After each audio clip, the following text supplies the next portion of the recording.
Hi friends, welcome to SANTRA TECHSPOT. இந்த வீடியோவில் ஒரு ஸ்ட்ரிங்கில் ஒரு ஸ்பெசிஃபிக் கேரக்டர் எத்தனை டைம் அக்கரன்ஸ் வந்திருக்கும், அதாவது அது எத்தனை டைம் ரிப்பீட் ஆகிருக்குது அப்படிங்கிறத செக் பண்ணுறதுக்கு எப்படி ப்ரோக்ராம் எழுதணும் அப்படிங்கிறத பற்றி தான் பார்க்க போகிறோம். ஸோ மறக்காம இந்த வீடியோ கடைசி வரைக்கும் பாருங்கள். அப்படின்னா தான் உங்களுக்கு எல்லா ஸ்டெப்புமே புரியும். நீங்கள் ஏதாவது ஒரு சின்ன இடத்துல ஸ்கிப் பண்ணால் கூட உங்களுக்கு அந்த ஸ்டெப்ஸ் தெரியாமல் போகலாம். ஸோ நம்ம எந்த ஒரு ப்ரோக்ராம் எடுத்துட்டாலுமே ஃபஸ்ட் வேரியபிள் தான் அனலைஸ் பண்ணுவோம், என்னென்ன வேரியபிள்ஸ்லாம் தேவை அப்படிங்கிறது. ஸோ இந்த ப்ரோக்ராம் பொறுத்த வரைக்கும் நம்ம ஒரு ஸ்ட்ரிங்கை ரீட் பண்ண போகிறோம். ஸோ நமக்கு ஒரு ஸ்ட்ரிங் தேவைப்படுது. ஸோ அந்த ஸ்ட்ரிங்கை நம்ம எஸ்டிஆர்னு கொடுத்துக்கலாம். ஸோ ஒரு லிமிட் நான் ஒரு 1000 அப்படின்னு நான் கொடுத்துக்கிறேன். ஸோ நம்மளுடைய இதுக்கு தான். ஸோ இல்லைனா ஒரு 100 அப்படின்னு நான் கொடுத்துக்கிறேன். ஸோ ஒரு ஸ்ட்ரிங்கை ரீட் பண்ணிட்டோம். அந்த ஸ்ட்ரிங்குக்கு அப்புறம் நமக்கு ஒரு கேரக்டர் வேணும். ஏன்னா அந்த கேரக்டர் தான் அந்த ஸ்ட்ரிங்கில் எத்தனை டைம் அப்பராக இருக்குது அப்படிங்கிறத நம்ம செக் பண்ண பார்க்க போகிறோம். ஸோ ஒரு கேரக்டரை நான் டிக்ளேர் பண்ணிக்கிறேன். ஸோ இது உங்களோட விருப்பம் வேரியபிள்ஸ் டிக்ளேர் பண்ணுறது. நான் என்னோட இதுக்காக நான் ஒரு ஸ்ட்ரிங் கேரக்டர் அப்படின்னு நான் அண்டர்ஸ்டாண்ட் பண்ணிக்கிறதுக்காக நான் ஸ்ட்ரிங் கேரக்டர் டிக்ளேர் பண்ணியிருக்கேன். ஓகே, இந்த ரெண்டு நம்ம டிக்ளேர் பண்ணிட்டோம். இது போக வேறு ஏதாவது ஒரு வேரியபிள்ஸ் நம்மளுக்கு தேவைப்படும் பார்த்தீங்கன்னா கண்டிப்பாக தேவைப்படும். ஸோ நம்ம எத்தனை டைம் அது ரிப்பீட் ஆகிருக்குது அப்படின்னு சொல்கிறதுக்கு நம்மளுக்கு ஒரு வேரியபிள் தேவை. ஏன்னா அந்த வேரியபிள் தெரிஞ்சால் தான் நம்ம அந்த கவுண்ட்டை சொல்ல முடியும். ஸோ கண்டிப்பாக அது ஒரு இன்டிஜர் வேரியபிளாக தான் இருக்கணும். ஸோ அதுக்காக நான் என்ன பண்ணேன்னா இன்ட்டு ஓசிசி அப்படிங்கிற ஒரு வேரியபிள் டிக்ளேர் பண்ணிடுறேன். அக்கரன்ஸ் அப்படிங்கிறது மீன் பண்ணுறதுக்காக நான் ஓசிசி அப்படின்னு போட்டுக்கிறேன். ஸோ ஒரு ஹோல் ஸ்ட்ரிங்கில் இருந்து ஒரு கேரக்டர் தான் நம்ம கவுண்ட் பண்ண போகிறோம். ஸோ அப்போ கண்டிப்பாக அந்த ஹோல் ஸ்ட்ரிங்கையுமே நம்ம ட்ராவர்ஸ் பண்ணணும். ஸோ அப்படி ட்ராவர்ஸ் பண்ணணும் அப்படின்னா கண்டிப்பாக நமக்கு ஒரு லூப்பிங் ஸ்டேட்மெண்ட் தேவைப்படும். ஸோ அந்த லூப்பிங் ஸ்டேட்மெண்ட் நம்ம யூஸ் பண்ணுறதுனால நான் ஐ அப்படிங்கிறது டிக்ளேர் பண்ணிக்கிறேன். ஸோ அதே போல் இந்த ஓசிசி அப்படிங்கிறதுக்கு நான் இனிஷியல் வேல்யூ 0 அப்படின்னு சொல்லி கொடுத்துக்கிறேன். ஏன்னா அது இனிஷியலாக 0ன்னு ஒரு வேல்யூ நம்ம கொடுத்தா தான் நம்ம அதில் வேல்யூ இன்க்ரிமெண்ட் பண்ண முடியும் அப்படிங்கிறதுக்காக.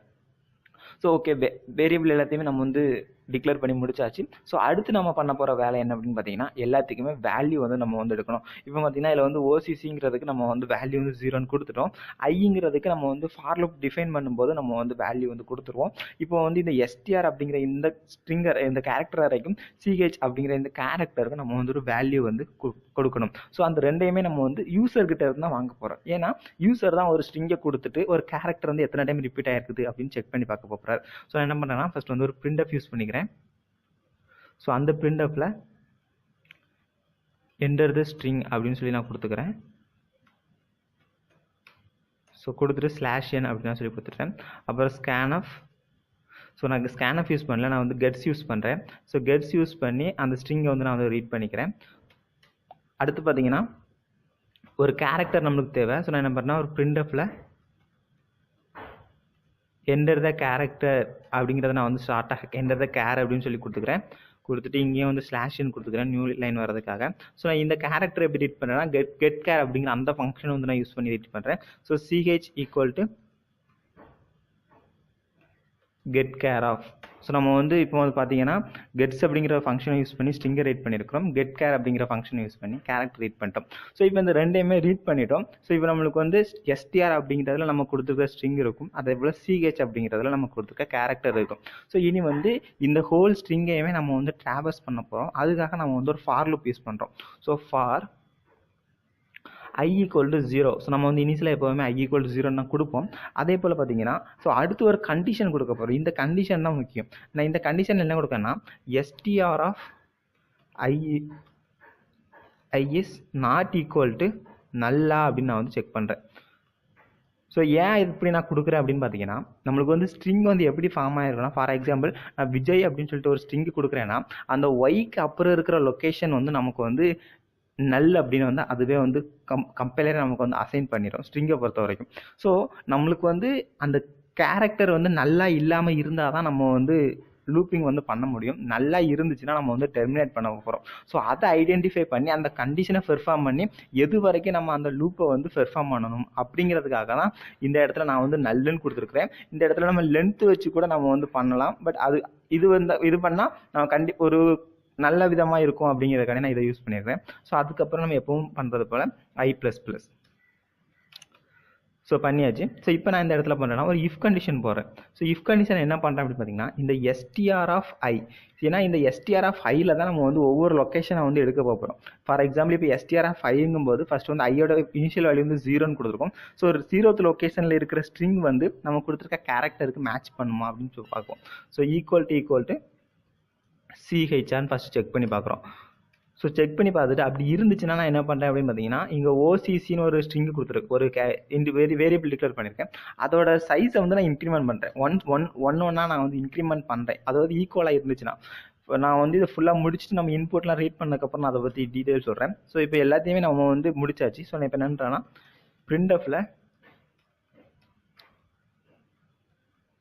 %d, OCC அப்படின்னு கொடுத்துக்கிறேன். ஸோ கொடுத்துட்டு இப்போ சேவ் பண்ணிக்கிறேன். ஸோ அந்த ப்ரோக்ராமுக்கு வந்து OCC அப்படின்னு நான் எக்ஸாம்பிளுக்கு வச்சுட்டு நான் சேவ் பண்ணிக்கிறேன். ஸோ சேவ் பண்ணிவிட்டு இப்போ நான் இதை ரன் பண்ணுறேன். ஓகே, இப்போ வந்து என்டர் த ஸ்ட்ரிங் அப்படின்னு சொல்லி கேட்குது. நான் வந்து விஜய் அப்படின்னு சொல்லி கொடுக்குறேன். இப்போ வந்து என்டர் த கேரக்டர் அப்படின்னு கேட்குது. ஸோ நம்ம வந்து எந்த கேரக்டரை வந்து ரிப்பீட் எவ்வளோ டைம் இருக்குதுன்னு செக் பண்ணி பார்க்க போகிறோம். அந்த கேரக்டரை கேட்குது. நான் ஐயன்னு கொடுக்குறேன். நமக்கு பார்த்தீங்கன்னா 1 அப்படிங்கிறது வந்துருக்குது. ஸோ இது வந்து ஒரு சின்ன ஸ்ட்ரிங் கொடுத்துக்கனால எனக்கு வந்து இப்படி வந்துருக்குது. ஸோ நம்ம இப்போ வந்து ஒரு பெரிய ஸ்ட்ரிங் கொடுத்து பார்க்கலாம். ஃபார் எக்ஸாம்பிள் SANTRA TECHSPOT அப்படின்ட்டு நம்ம சேனல் நேமே நான் கொடுக்குறேன். ஸோ இதில் வந்து ஒரு கேரக்டரை வந்து செக் பண்ணி பார்க்க சொல்லுது. ஸோ நான் என்ன கொடுக்குறேன் அப்படின்னு பார்த்தீங்கன்னா ட்ரீ கொடுக்குறேன். ஏன்னா ட்ரீ வந்து 3 டைம்ஸ் நம்மளுடைய சேனல் நேமில் இருக்குது. ஸோ பார்த்தீங்கன்னா நமக்கு வந்து 3 அப்படிங்கிறது வந்துருச்சு. ஸோ இது எப்படி வருது அப்படின்னு பார்த்தீங்கன்னா, ஃபார் எக்ஸாம்பிள் நான் இப்போ வந்து விஜய் அப்படின்னு கொடுக்குறேன்னா எனக்கு வந்து STR0ல் வந்து V1ல் வந்து I அப்படி வந்து ஒவ்வொரு கேரக்டராக வந்து ஃபார்ம் ஆயிருக்கும். ஸோ நம்ம இங்கே வந்து லூப்பிங் யூஸ் பண்ணுறதுனால அந்த ஐயை பேஸ் பண்ணி தான் இந்த கண்டிஷன் வந்து நம்ம வந்து செக் பண்ணுவோம். ஸோ இதில் வந்து ஃபஸ்ட்டு வந்து STR0 ஈக்குவல் டு கேரா அப்படின்னு செக் பண்ணி பார்ப்போம். அப்புறம் 1 வந்து கேரக்டர் ஈக்குவல்ட்டாக இருக்குதான்னு செக் பண்ணி பார்க்குறோம். ஸோ எப்போல்லாம் அந்த கண்டிஷன் வந்து சாட்டிஸ்ஃபை ஆகுதோ, இப்போ விஜய்ங்கிற இடத்துல நான் ஐன்னு கொடுக்குறேன்னா 1 டைம் தான் அந்த கண்டிஷன் வந்து சாட்டிஸ்ஃபை ஆகுது. ஸோ ஆல்ரெடி நம்ம வந்து அந்த ஓசிசிங்கிற வேரியபிளுக்கு வந்து 0ன்னு கொடுத்துருக்கனால 1 மட்டும் இன்க்ரிமெண்ட் ஆகிட்டு அந்த லூப் வந்து டெர்மினேட் ஆகி நமக்கு வந்து ஓசிசியில் இருக்கிற வேல்யூ வந்து பிரிண்ட் ஆயிடுது. ஸோ இப்படி தான் நம்ம வந்து ஒரு ஸ்ட்ரிங்கில் ஒரு கேரக்டர் எத்தனை டைம் வந்து அக்கர் ஆகுது அப்படிங்கிறத நம்ம வந்து செக் பண்ணி பார்ப்போம். ஸோ கண்டிப்பாக இந்த வீடியோ மூலமாக உங்களுக்கு வந்து தெரிஞ்சிருக்கும் அப்படின்னு நினைக்கிறேன். இந்த வீடியோ பிடிச்சிருந்தா இந்த வீடியோக்கு ஒரு லைக் கொடுங்க. இந்த வீடியோ பற்றின கமெண்ட்ஸை மறக்காம கமெண்ட்ஸ் சொல்லுங்கள். நீங்கள் இன்னும் நம்ம சேனலை சப்ஸ்கிரைப் பண்ணலாம். இப்போவே சப்ஸ்கிரைப் பண்ணி பக்கத்தில் பெல் ஐக்கனையும் கிளிக் பண்ணிடுங்க. தேங்க்யூ ஃபார் வாட்சிங்.